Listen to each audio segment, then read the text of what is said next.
Habib Merah di Desa Sumbermujur, Kecamatan Candipuro, Lumajang, Jawa Timur. Pernikahan yang melibatkan anak perempuan berusia 16 tahun ini terjadi di bulan Agustus tahun 2023 lalu. Korban dinikahi oleh pelaku tanpa sepengetahuan orang tua korban. Assalamualaikum warahmatullahi wabarakatuh.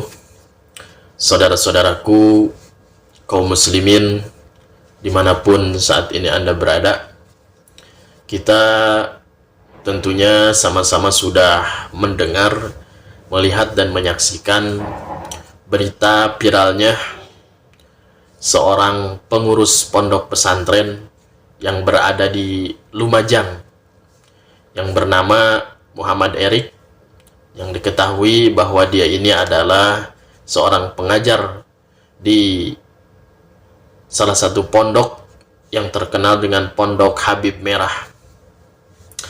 Dan ternyata si Erik ini dia menikahi seorang gadis yang berusia 16 tahun tanpa sepengetahuan orang tuanya.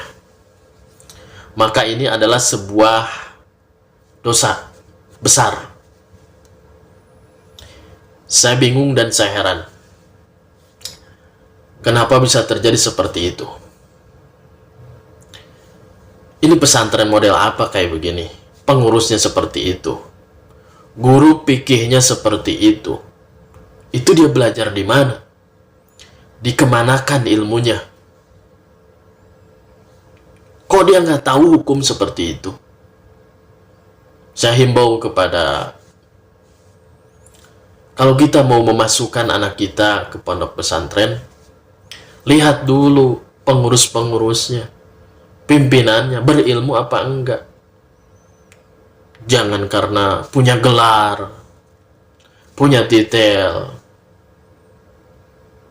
tapi lihat dulu ilmunya. Ternyata di pondok pesantren ada seperti ini. Dan sekarang tuh kasus-kasus pencabulan, perzinahan di pondok pesantren ini ternyata sangat memprihatinkan. Kenapa sih bisa seperti itu? Yang pertama, pondok pesantren saat ini kebanyakan adalah bisnis. Bisnis sekarang tuh. Orang tidak ngaji, bahkan ngaji baru sebentar, tidak paham ilmu. Hanya sedikit aja dia mendirikan pondok pesantren. Dan pembangunannya itu bukan uang pribadi. Dia meminta kepada jamaahnya, kepada masyarakatnya, dan lain-lain. Dengan dalih bersedekah, pahalanya besar untuk bekal di akhirat. Padahal tujuannya adalah untuk membesarkan namanya. Sehingga dia terkenal memiliki pondok pesantren, pengasuh pondok pesantren. Beda dengan zaman dahulu. Orang tua kita zaman dahulu, kiai-kiai zaman dahulu mendirikan pondok pesantren adalah untuk menyebarkan agama, menegakkan kalimat Allah, menegakkan kalimat tauhid, mengesahkan Allah. Tidak ada sedikit pun terlintas di hati mereka itu untuk berbisnis, menggeruk kekayaan, mencari harta. Kalau sekarang kan, tadinya seseorang sebelum mendirikan pondok pesantren tidak punya mobil, jadi punya mobil, rumahnya mewah, dan lain sebagainya. Tapi kualitas di dalamnya, pengajaran dan keilmuannya biasa-biasa saja, bahkan di bawah standar. Banyak yang seperti itu. Itulah yang menimbulkan kesesatan-kesesatan di negeri kita ini di dalam pemahaman agama.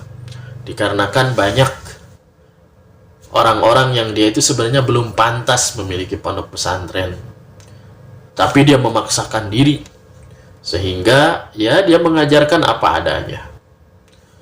Mudah-mudahan kasus seperti ini, dan ini kasus sebenarnya sudah dilaporkan sama orang tua si korban ini, akan tetapi belum mendapat tanggapan dari pihak yang berwenang.